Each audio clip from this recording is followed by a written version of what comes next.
उस रात सारी किंग का बहुत ख्याल रखती है जब वो अपनी ह्यूमन शक्ल में होता है। वो बताता है कि लोगों के सामने जाने से पहले वो हमेशा नर्वस होता है क्योंकि उन्हें उसका राज पता चल सकता है, लेकिन जब वो सारी के साथ होता है तो उसे बहुत अच्छा महसूस होता है। अगले दिन सभी बीस्ट उस फेस्टिवल के लिए जमा होते हैं, लेकिन किंग अभी भी अपनी ह्यूमन फॉर्म में होता है क्योंकि अभी तक माइस्थमा हवा में नहीं फैली होती। किंग जानता है कि वो जल्द ही अपनी बीस्ट फॉर्म में वापस आ जाएगा, लेकिन इसमें वक्त लगेगा। लेकिन फेस्टिवल तो शुरू होने वाला था। इवेंट की जगह पे एनाबस को पता चलता है कि किंग कहीं नजर नहीं आ रहा।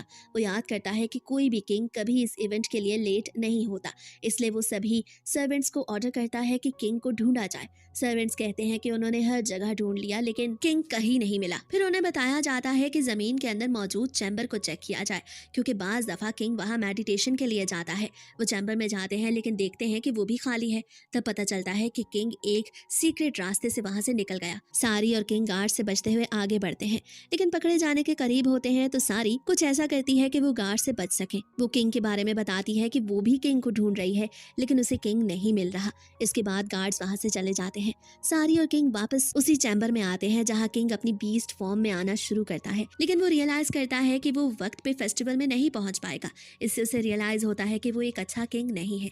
सारी उसे तसल्ली देती है और कहती है कि वो एक बहुत अच्छा किंग है। उसी वक्त किंग को फील होता है कि शायद वहां कोई आ रहा है। सारी देखती है कि सेट दरवाजे पे खड़ा है। वो कहता है कि उसे इस कमरे में मैजिक फील हो रहा है। सारी कहती है कि किंग अभी बिजी है, लेकिन सेट उसकी बात पे यकीन नहीं करता। उसे किंग की फिक्र हो रही थी। वो दरवाजे को खोलने का ऑर्डर करता है। सारी मना कर देती है तो सेट एक गार्ड को ऑर्डर करता है कि सारी को आगे से हटाया जाए। जैसे ही वो दरवाजा खोलते हैं तो अंदर किंग अपनी बीस्ट फॉर्म में नजर आता है। ये देख के वो हैरान हो जाते हैं कि इस वक्त तक किंग यहाँ क्या कर रहा था। उसी वक्त घंटी बजती है क्योंकि फेस्टिवल शुरू हो जाता है। इवेंट के मकाम पे बीस्ट हैरान होते हैं कि किंग अभी तक क्यों नहीं आया, क्योंकि वो तो हमेशा वक्त पे आता है। एनाबस घबरा जाता है और सर्वेंट्स को ऑर्डर करता है कि फेस्टिवल को कैंसिल कर दिया जाए, लेकिन उसी वक्त वो देखते हैं कि किंग अपने बीस्ट पर वहां आ रहा है और अपने आर्म क्लॉक में सबके सामने खड़ा हो जाता है। सभी बीस्ट हैरान हो जाते हैं कि आखिर हो क्या रहा है। किंग लोगों को बताता है कि वो पहले किंग का आर्मर नहीं पहन सका। वो इस ट्रेडिशन की पूरी रिस्पेक्ट करता है, लेकिन वो उन्हें याद दिलाता है कि उसका असल फर्ज उन लोगों की खिदमत करना है। वो समझाता है कि वो सिर्फ अपने एंसेस्टर्स की ट्रेडिशंस पे चल के अपने फर्ज को पूरा नहीं कर सकता, इसलिए उन्हें आगे बढ़ने के लिए बहुत सारी चेंजेस करनी होंगी। वो प्रॉमिस करता है कि वो उन्हें एक बहुत अच्छी नेशन बनाएगा। इस सुन के सभी लोग खुश होने लगते हैं और किंग की तारीफ करते हैं। एनाबस किंग से कहता है कि उसने बहुत अच्छी स्पीच दी, लेकिन वो पूछता है कि किंग ने अपना प्लान उसे क्यों नहीं बताया। किंग कहता है इसलिए क्योंकि वो उसकी बात ना मानता। सारी ने उसे अपनी स्पीच का आइडिया दिया था। एनाबस एडमिट करता है कि वो सबसे बहुत इम्प्रेस हुआ है। सारी पूछती है कि उसने अभी तक उसे कोई ऑडियल क्यों नहीं दिया कॉन्फ्रेंस रूम में। एनाबस कहता है कि उसके पास देने के लिए अब कोई ऑडियल नहीं है। वो सारी को ऐसी बात बताता है जिससे सारी हैरान हो जाती है। एनाबस अनाउंस करता है कि अगले ग्रैंड फेस्टिवल तक अगर सारी ने बहुत अच्छे से क्वीन के सभी फराइज को अंजाम दिया तो उसे फुली क्वीन कंसोर्ट मान लिया जाएगा। एनाबस सारी को वार्न करता है कि उसकी पब्लिक प्रेजेंस पर प्रोटेस्ट होगा और अगर वो अपनी ड्यूटीज ठीक से ना कर सकी तो वो उसे ह्यूमन रियाम वापस भेज देगा। वो उसे ऑप्शन देता है। वो एक्टिंग क्वीन कंसोर्ट की पोजीशन डिक्लाइन कर सकती है और फिर किंग के लिए कोई और वाइफ ढूंढी जाएगी, जबकि वो पैलेस में किंग की पेट की तरह रह सकती है। सारी थोड़ी देर सोचती है। उसे पोजीशन को एक्सेप्ट करने को कहा जाता है। ये सोच करके सिर्फ वही किंग को ग्रेट बना सकती है। सारी अपना फैसला कर लेती है। जब बीनू फ्यूनिक्स में ट्रांसफॉर्म हो जाता है और उसे किंग की तरफ धकेलता है, वो किंग को कहती है कि वो एक्टिंग क्वीन कंसोर्ट की पोजीशन लेगी और किंग ये सुन के बहुत खुश होता है। वो कहता है कि वो उसे सब कुछ समझाएगा, उसके साथ रहेगा। कुछ टाइम बाद तमाम किंगडम से इनवॉइस आते हैं जो किंग से एक्टिंग क्वीन कंसोर्ट के बारे में बात करना चाहते हैं, लेकिन किंग अपने सर्वेंट्स को ऑर्डर करता है कि इन्हें वापस भेज दो क्योंकि सारी ने अभी तक कोई भी ड्यूटी परफॉर्म नहीं की। एमिट सारी के पास आती है जब वो अपने नए कपड़े ट्राई कर रही होती है। एनाबस ने कहा था कि उसके नॉर्मल कपड़े क्वीन के काम के लिए बहुत अजीब हैं। एमिट कहती है कि वो इतनी काम कैसे है जबकि पूरा किंगडम इस वक्त परेशान है। सारी जानती है कि परेशान होने से कुछ नहीं होगा, इसलिए वो बस जो कर सकती है वो करेगी। जब एमिट पैलेस में घूमती है, वो रॉयल गार्ड्स को एक बैंड ऑफ रेबल्स को सबड्यू करने के बारे में बात करते सुनती है और ये सुन के उसे रियलाइज होता है कि जॉर्मन एक खतरनाक मिशन पे जा रहा है। वो सोचती है कि सारी और जॉर्मन दोनों चैलेंजिंग सिचुएशंस में हैं, तो वो दोनों के लिए चार्म्स बनाती है ताकि उन्हें प्रोटेक्शन मिले। अगली सुबह एमिट सुनती है कि जॉर्मन एक रॉयल गार्ड को उनके साथ मार्च करने से रोक रहा है क्योंकि वो जानता है कि उस गार्ड की फैमिली है। गार्ड जॉर्मन से पूछता है कि क्या वो कभी शादी करेगा, लेकिन जॉर्मन कहता है कि वो अपनी ड्यूटीज़ पे इतना फोकस्ड है कि उसके इरादे में शादी करना है ही नहीं। एमिट सारी को एक एमुलेट देती है। सारी नोटिस करती है कि एमिट के पास एक और भी है। वो पूछती है कि ये किस लिए है। एमिट थोड़ा एम्बेरस होती है, लेकिन वो एडमिट करती है कि ये जॉर्मन के लिए है और कहती है कि वो चाहती है कि जॉर्मन उसे नोटिस करे। सारी कहती है कि इसमें ब्लश करने की कोई बात नहीं। वो खुद भी ग्रीडी फील करती है। वो किंग के साथ रहना चाहती है, जबकि वो ह्यूमन है। वो एमिट को कहती है कि उसे भी ग्रीडी होना चाहिए। एमिट जल्दी से जॉर्मन के पास जाती है और उसे वो चार्म देती है। वो कहती है कि उसने इसमें चार्म्स दिए हैं ताकि मिशन में उसकी हिफाजत हो। जॉर्मन प्रॉमिस करता है कि वो सेफ वापस आएगा ताकि उसकी रेपुटेशन ख़राब ना हो। सारी ये देख के खुश होती है। जब वो पैलेस में घूम रही होती है, किंग उसे कहता है कि एक्टिंग क्वीन के तौर पे उसकी पहली ड्यूटी डिसाइड हो गई है। वो एक कैरेज में सरल की तरफ जाएगी जो एक वेसल स्टेट है। किंग बताता है कि सरल की रूडर टेड और उसकी कंसोर्ट का एक नया बेटा है जिसका नाम कारा है। एक्टिंग क्वीन कंसोर्ट की हैसियत से उसे कारा को ब्लेसिंग देनी है, क्योंकि यहाँ काफ़ी सालों से कोई क्वीन नहीं रही, इसलिए ये काम प्रीस्ट करते आए हैं। इधर टेड की कंसोर्ट उससे बैक करती है कि वो ब्लेसिंग्स का राइट रिफ्यूज़ कर दे, क्योंकि वो नहीं चाहती कि कोई ह्यूमन उसके बेटे को टच करे। टेड उसे याद दिलाता है कि वो एक वेसल स्टेट है, इसलिए ये बात माननी ही होगी। अब जब किंग और सारी वहाँ पहुँचते हैं तो टेड उन्हें अपनी स्टेट में वेलकम करता है। सारी अपना इंट्रोडक्शन कराती है और बताती है कि वो एक्टिंग क्वीन कंसोर्ट है और कहती है कि वो उनके बेटे को ब्लेसिंग्स देगी। टेड की कंसोर्ट सारी को अजीब नज़रों से देखती है।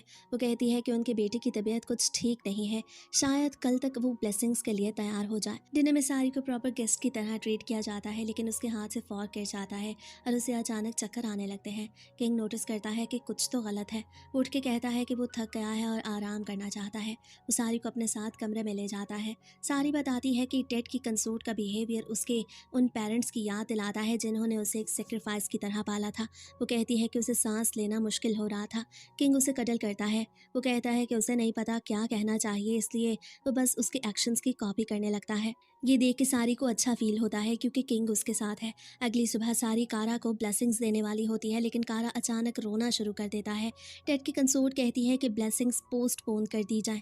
सारी मान जाती है। एनाबस नोट करता है कि वो अपने इकलौते बेटे से बहुत अटैच है, इसलिए उसे शक है कि वो हर तरह से ब्लेसिंग्स का राइट अवॉइड करने की कोशिश करेगी। वो सोचता है कि सारी अब क्या करेगी। बाहर सारी कारा को सूद करने की ऑफर करती है, लेकिन कारा की मॉम कहती है कि वो खुद संभाल लेगी और सारी को पैलेस देखने को कहती है। कारा की बहन टेट्रा अपनी मर्जी से सारी को पैलेस दिखाने की ऑफर करती है। वो बताती है कि शायद उसकी मॉम ही नहीं चाहती कि सारी कारा को ब्लेसिंग्स दे। वो कहती है कि वो सारी की हेल्प कर सकती है, लेकिन इसके लिए सारी को उसकी बातों को फॉलो करना होगा। सारी इसकी बात मान जाती है। टेट्रा उसे कुछ बातें बताती है। सारी को ये सुन के बहुत ज़्यादा मज़ा आ रहा होता है। टेट्रा सारी को अपना घोड़ा बनने का ऑर्डर करती है। सारी ऐसा ही करती है और फिर उसे अपने ऊपर बैठने को कहती है। टेट्रा पूछती है कि उसे क्या हुआ। टेट्रा सारी को देख के थोड़ा हैरान होती है।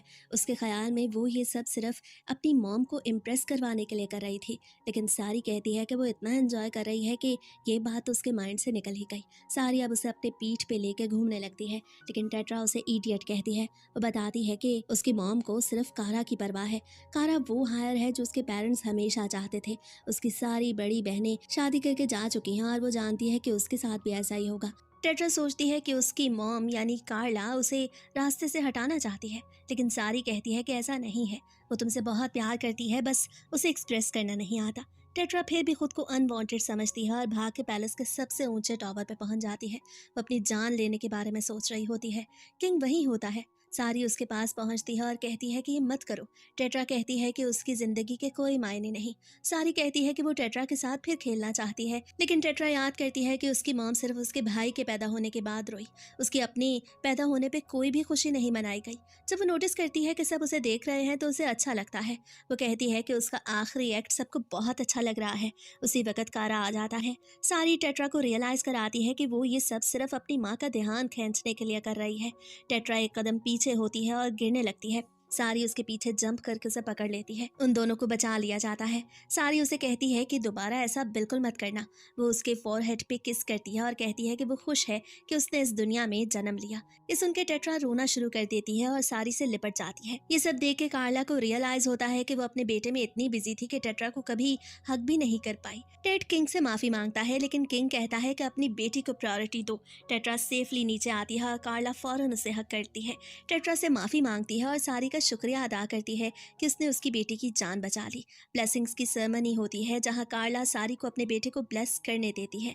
एनाबस अभी भी सारी को क्वीन मानने से इनकार करता है, लेकिन वो अब उसकी दूसरों को चेंज करने की एबिलिटी को रिकग्नाइज करता है। उस शाम टेट्रा सारी के साथ वक्त बिताती है। टेट्रा रिवील करती है कि उसे एनाबस पसंद है। वो सोचती है कि दोनों का अच्छा मैच होगा क्योंकि उसका खून ज़्यादा स्ट्रांग है और इससे उसे उस रेस के बच्चे हो सकेंगे। मालूम होता है कि बीस्ट के बच्चे उस पेरेंट्स के जैसे होते हैं जिसका ब्लड लाइन ज़्यादा स्ट्रांग हो।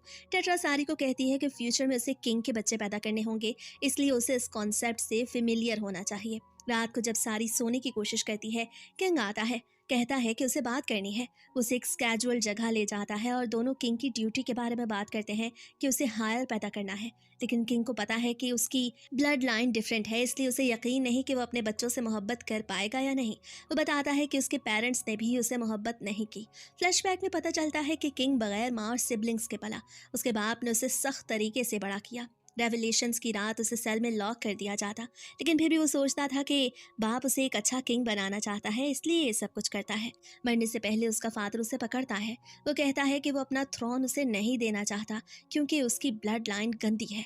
उसका बाप बताता है कि वो उसे हेट करता है। फिर उसे खून की उल्टी होती है और वो मर जाता है। सभी को लगा कि किंग को उसके फादर ने मरने से पहले हक किया, मगर हकीकत तो कुछ और थी। बाद में पता चला कि उसका फादर बीमार था, लेकिन ये बात पब्लिक नहीं हुई। आज भी किंग नहीं जानता कि उसके फादर ने एक ह्यूमन के साथ बच्चा क्यों पैदा किया। वो अपने ब्लड को कर्स करता है और कहता है कि वो ये अपने हायर्स में नहीं डालना चाहता। सारी रोना शुरू कर देती है क्योंकि किंग अपने ह्यूमन खून को कर्स समझता है। तो किंग उसे चीयर अप करता है और कहता है कि वो इस ब्लड को चूज नहीं कर सकता था जिसमें पैदा हुआ, लेकिन उसे सारी को चूज किया और उसकी मौजूदगी उसके लिए एक ब्लेसिंग है। वो प्रॉमिस करता है कि वो उनके फ्यूचर बच्चों की हिफाजत करेगा और कहता है कि वो उसे अपनी क्वीन बनाना चाहता है और उसे किस करता है। इसके बाद वो सरल से वापस आते हैं। किंग सारी को कहता है कि वो खुद पे ज्यादा प्रेशर ना डाले, उसने अपना पहला टास्क पूरा कर लिया था।